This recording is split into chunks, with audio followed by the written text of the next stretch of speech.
This is episode number 36 of DevOps Paradox with Darren Pope and Victor Farsick. I am Darren. And I'm Victor.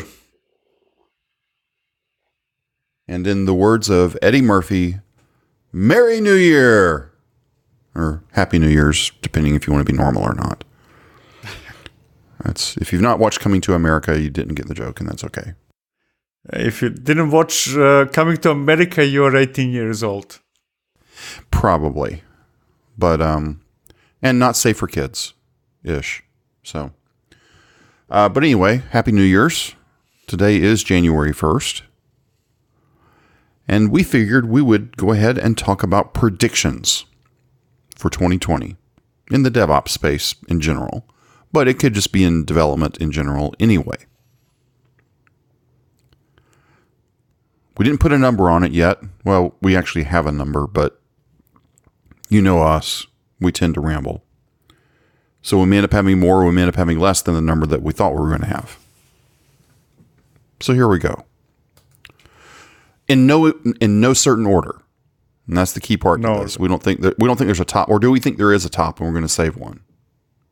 I mean, maybe 5. We'll see. Okay. And definitely not. You know, I kind of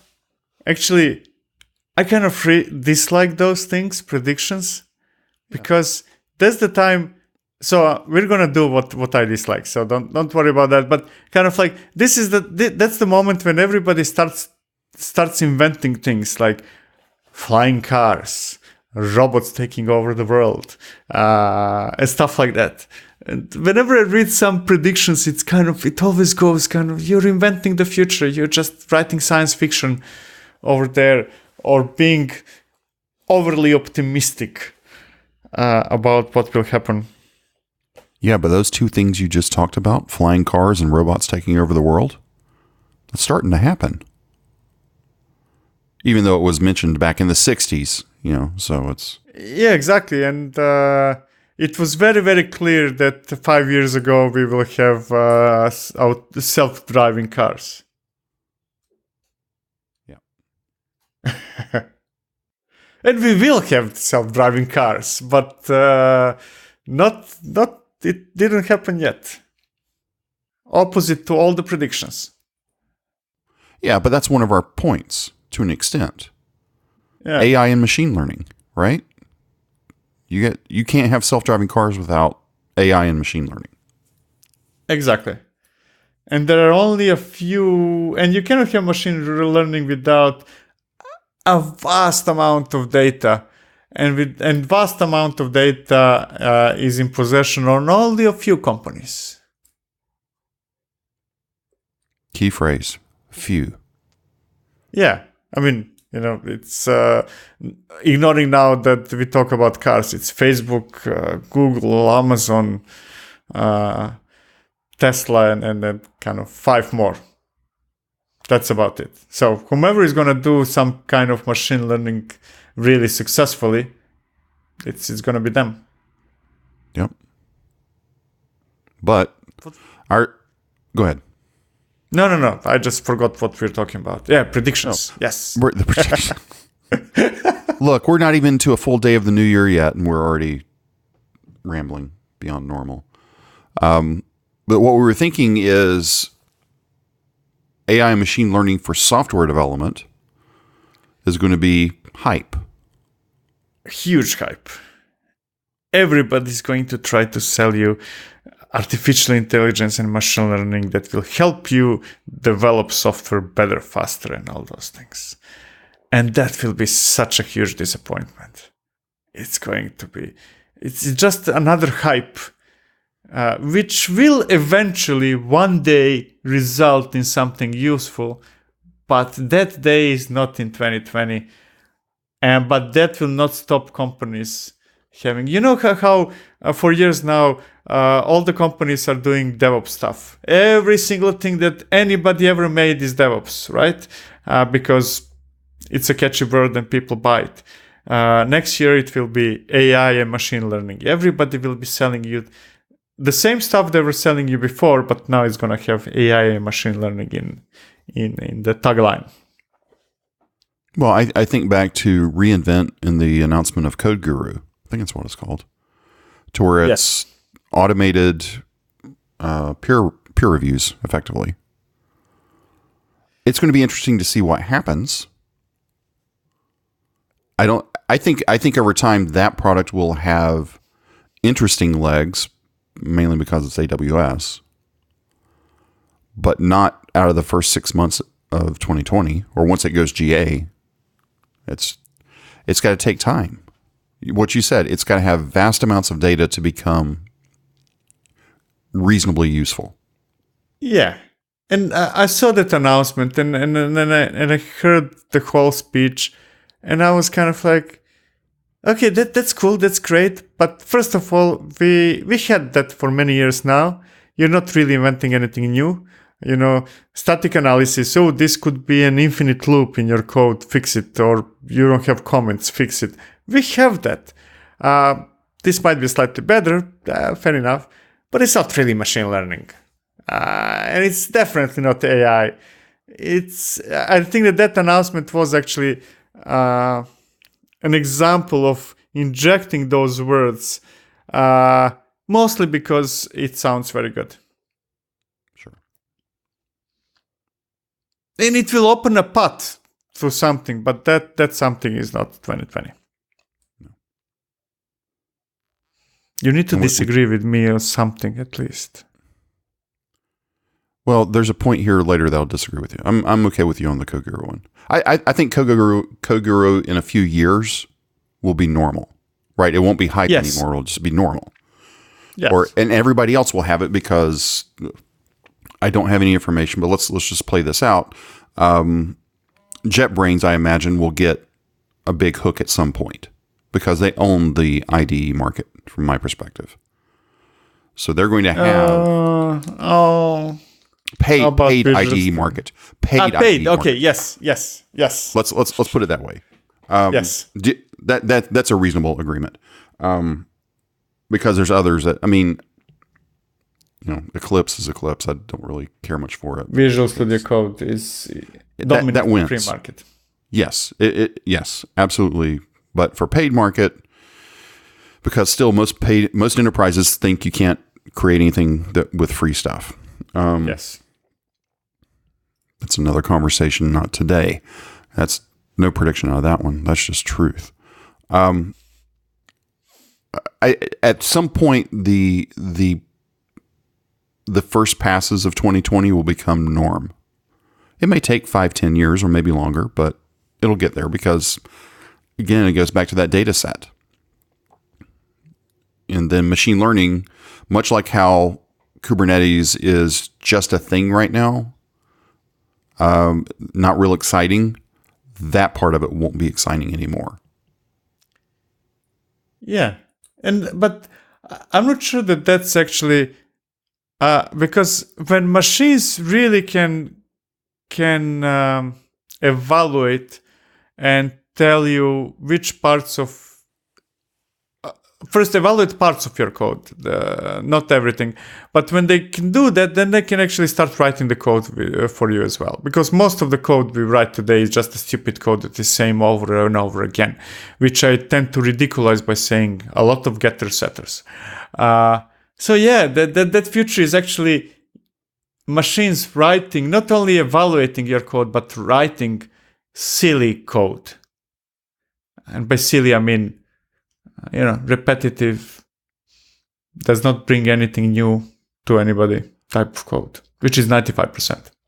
Yeah, and that's probably a good topic for another day of talking about low code, automated code, and other things all involving code. So let's move on from the code part of things. Here's where I disagree with you. Here's one of the points. Okay. We had posited that Azure is going to keep catching up with AWS. I tend to agree with that. But we went on to think, and it's potentially going to overthrow it, and Azure will become number one, and AWS will be number two. I disagree with that. AWS is too far out there. They are uncatchable at this point. So in 2020, yes, it's uncatchable. But if you read my note, it says on the path to overthrow it. Well, I'm just ignoring your words. Exactly. So there is no way that anybody can reach AWS numbers in 2020. But I think that in 2020, Azure will have that trend of, somebody is going to start looking at the graphs and numbers, and somebody in Amazon will say, "Oh my, we need to do something. Those guys are catching up." Yeah, but even then, I don't know how anyone could ever truly catch up and overtake AWS. Okay, let me explain the reasoning. I believe that actually cloud market is just at the very beginning. I think that very small percentage is in cloud. So I believe that, and I'm really going to throw numbers in the air, but I think that cloud is now maybe only a single digit percentage of what it will be in not so distant future. Because almost all bigger companies are not in cloud. I mean, they have something there, but it's a ridiculously small percentage of their workload. We are talking about something that can be 100 times bigger. And if you look at it that way, then actually those percentages, if I'm right and say that cloud market is 5% of what will be in a couple of years, then those differences between AWS and Azure in that scheme of things are small.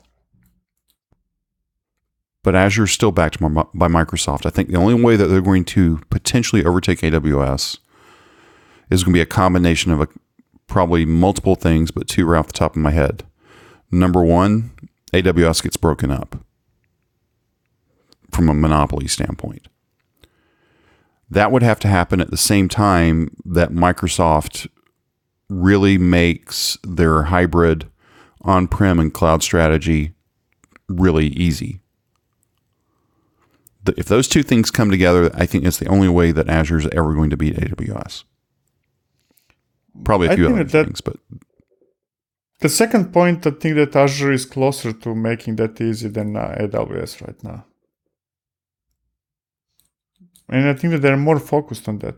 Because I think that the difference between, one of the differences between Azure and AWS is that Azure understands much better and has much more experience with on-prem, even though that's Windows, than AWS. AWS does not understand the game outside cloud. And I think that that's where Microsoft has a very, very strong suit. And Azure knows how to play with others. So they're going to have much better cooperation with VMware and with Red Hat and so on and so forth than AWS. So that's what leads me to think that... Yeah, go ahead. Sorry. Yeah, no, go ahead. Our lag's a little weird today. Our lag's always weird. I was reading something about the Red Hat, Microsoft, or was it Azure specifically, partnership that was announced last or earlier this year, I think. Maybe it was back into 2018 as well. Or, of course, we're recording this in 2019, so the dates are all messed up. But those partnerships are going to be interesting. Do we think we will ever see consolidation? This is beyond 2020. Do you think we'll ever see consolidation of the big three? In what will one of the big three buy one of the other big three?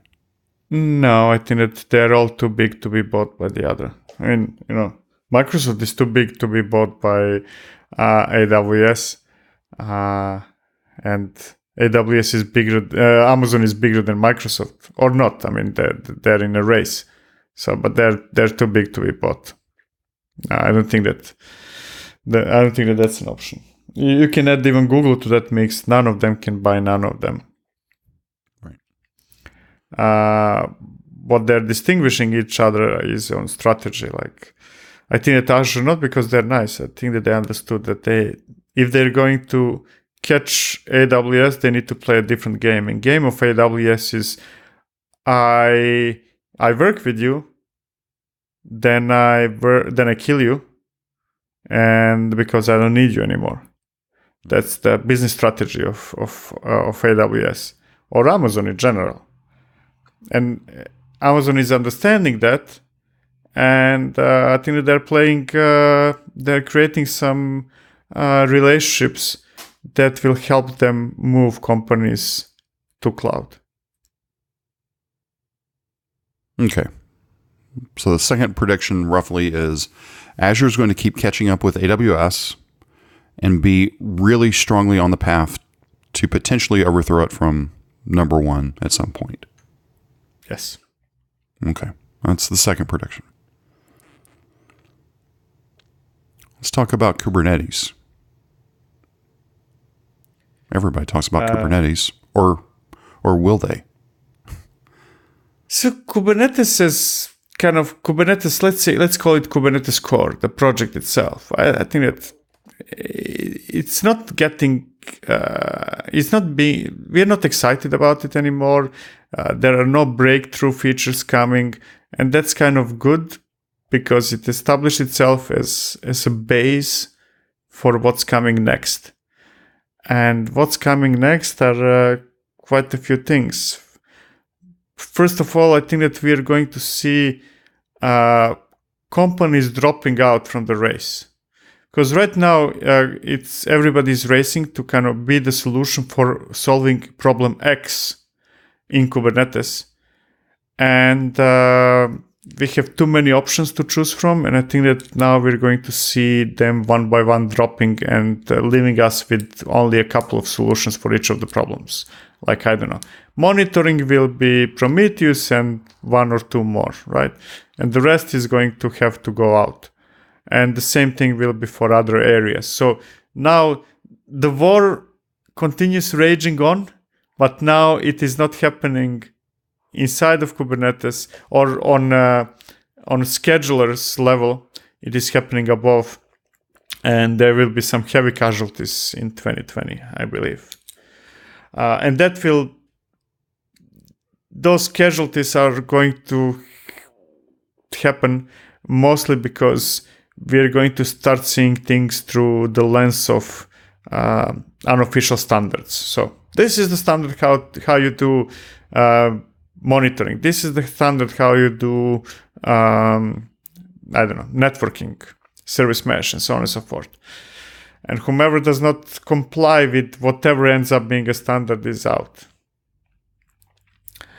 And also I think that we will start taking serverless deployments in Kubernetes more seriously. I think that will be probably the main subject in Kubernetes in 2020 will be serverless. We are done with figuring out how to run other types of deployments. Let's focus on serverless. Which will be very bad news for cloud providers because they will see challengers of their products.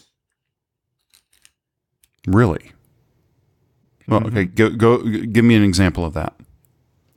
So I think that people are going to. The more people get interested into running their serverless workloads in Kubernetes, the less they will be interested in Lambda. And that's definitely not what Amazon, Azure, and Google want. I mean, Google actually does probably, but especially AWS and Azure. Because my logic is that if you're having Kubernetes cluster, the cost of maintaining that cluster is there no matter what. And then you can just as well run everything there. And then serverless is one of those things. And you're not locked in, you're portable to other places, and you have more freedom than you have with current serverless implementations. Like, it can run only during X minutes or whatever other limitations there are. Right. Can you think of any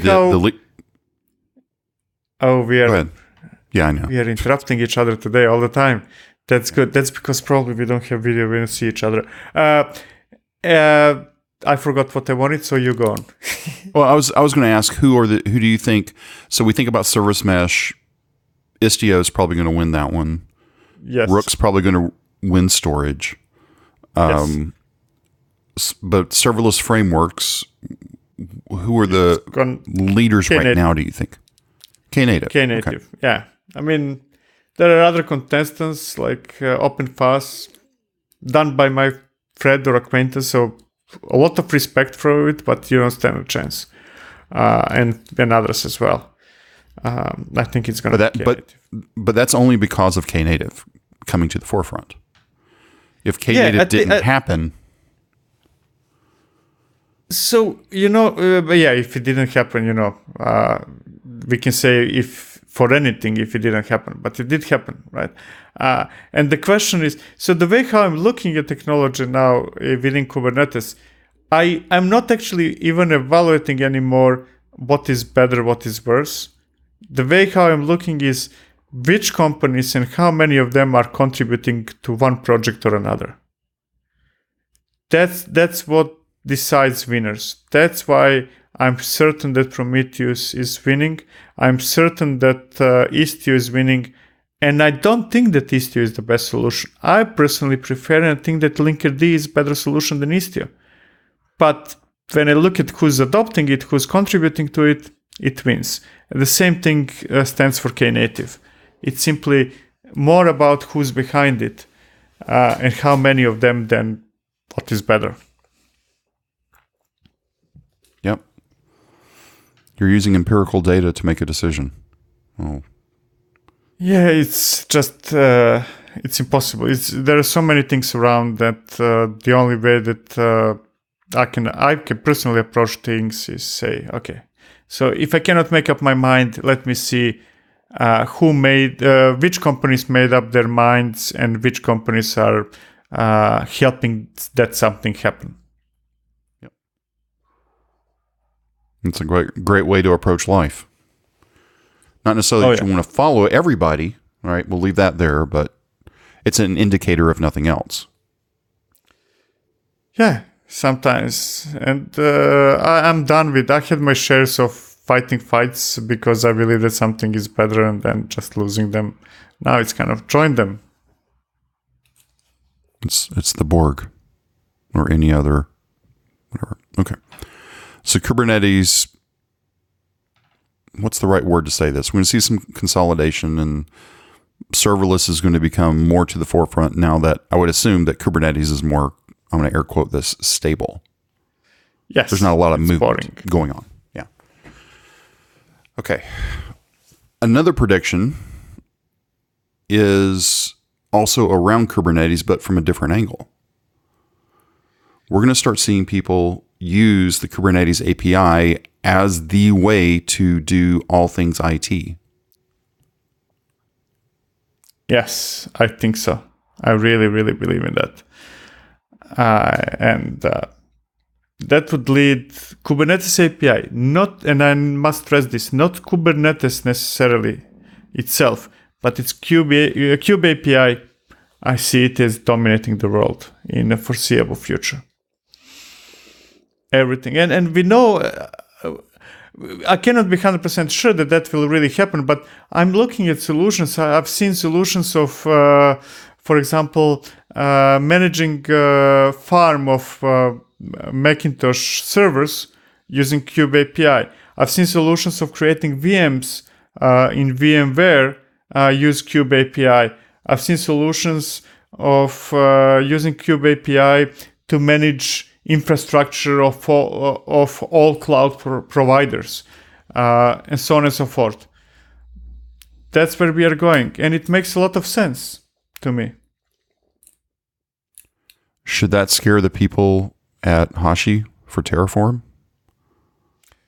They just need to adopt the API as well. Now, that that does not necessarily mean that HashiCorp, for example, Terraform will disappear. That API will invoke and do things using many different tools. But from user perspective, it will be kubectl I want to use Azure, or kubectl create networking in Amazon, or kubectl give me VMs in Google.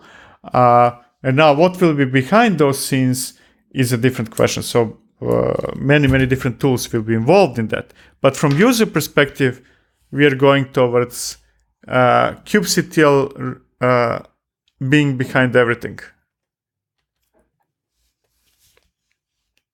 I think that's probably the biggest stretch prediction. Yeah, it will not be behind everything in 2020, but we will start talking seriously about being behind everything in 2020. I bet my monthly salary on that. If there is I'm just going to walk past that one. Because this one I wouldn't bet a month's salary on. I think it'll happen. I don't know that it's going to be kubectl, but it's going to be kubectl-like. I just don't know what it would be. Because if you're writing a wrapper around basically all the CLIs that exist today, kubectl seems like a good starting point. I don't know that's the right ending point. Yeah, it might not be. So you're right, actually. When I said kubectl, I made a mistake. What I really wanted to say is kube API. Now, who's communicating with kube API? That's a separate discussion. Yes, you're right in that. Yeah, because you could have a control plane and never run Kubernetes. Yes. From a logical standpoint. And that control plane takes care of everything else. Exactly. That would be actually, I have a project in mind, but I'm not going. I don't want to talk about it. I think it might be good for next session. Yeah. Okay. So the kube API becomes a standard, not just for Kubernetes, but for everything. Yes. Everything.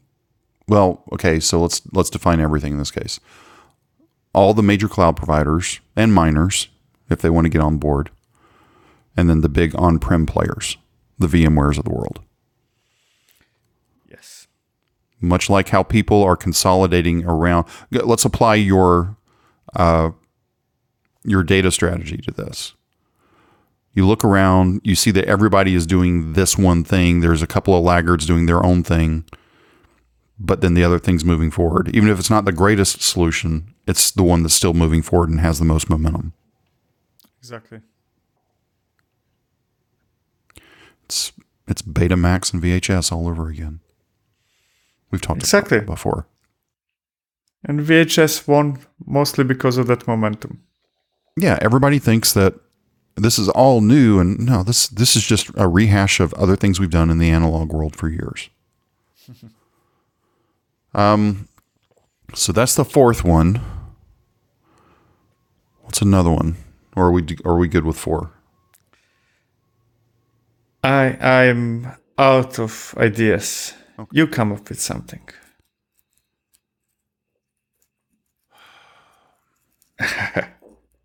Or four is enough?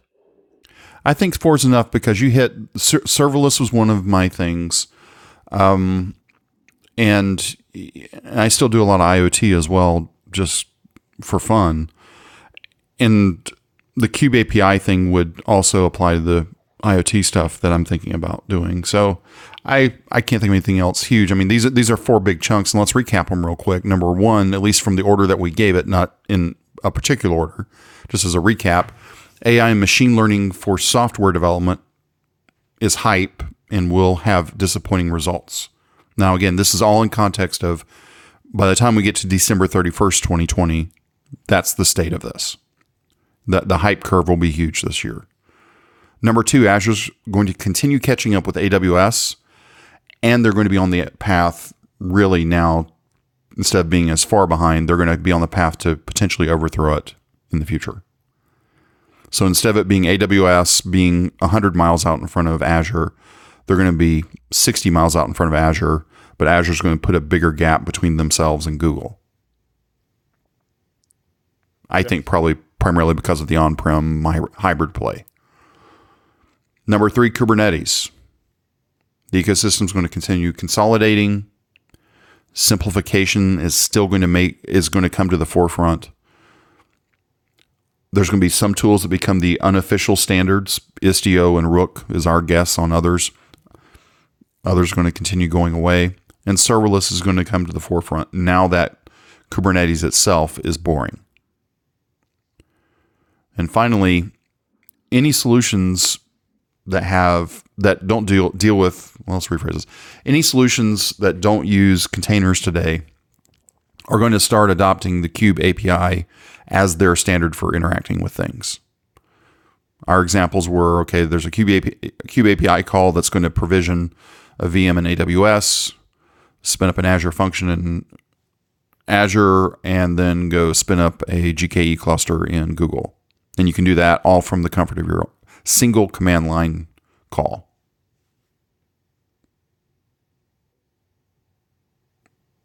Those are our 4. Do you have more? We can revisit these if you have others. Send us a message. I mean, it's normally in previous years I would have more, but my summary of prediction of 2020 is Kubernetes is going to continue being a black hole that sucks everything in. So basically it's Kubernetes, for good or bad. It's a black hole and it will continue being a black hole. Let's rephrase that just for a second. I don't think so much as Kubernetes itself, it's the Kubernetes control plane. Yes. Because it's the control plane that makes the magic work with worker nodes.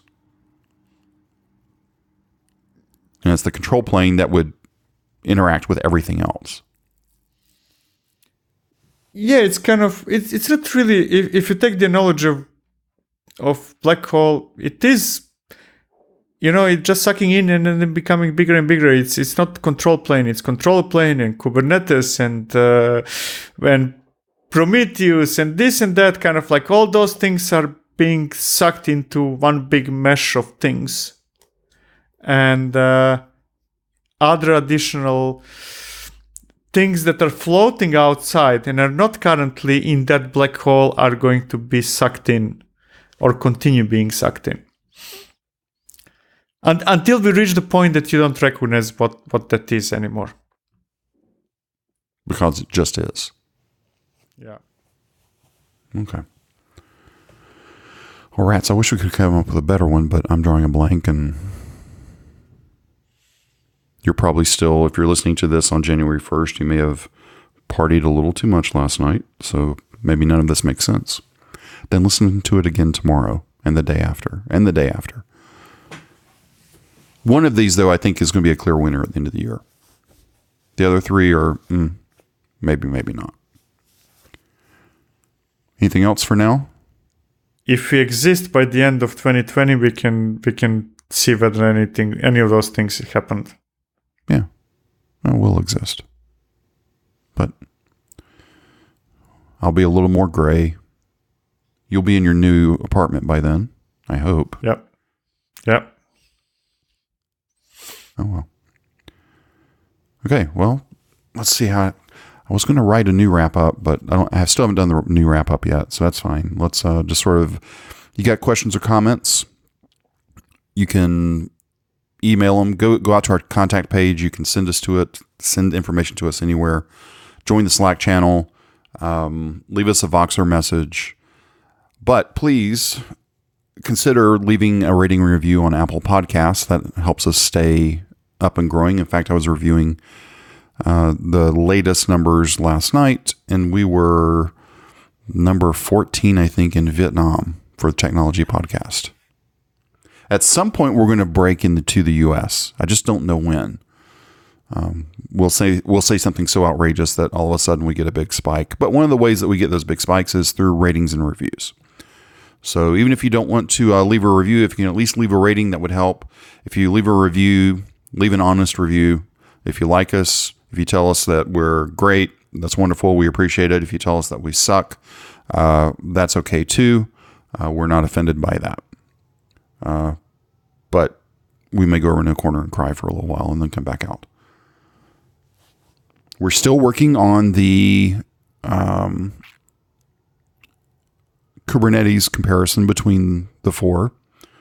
Again, life has happened, and so we're still working on it. I've got some parts to do, and we're getting ready to head into, again, in full transparency, we're recording this on December 20th, so we're heading into the holidays, and just trying to get some other stuff closed out. So I still think it'll be done pretty soon. I think that one is pretty reasonable.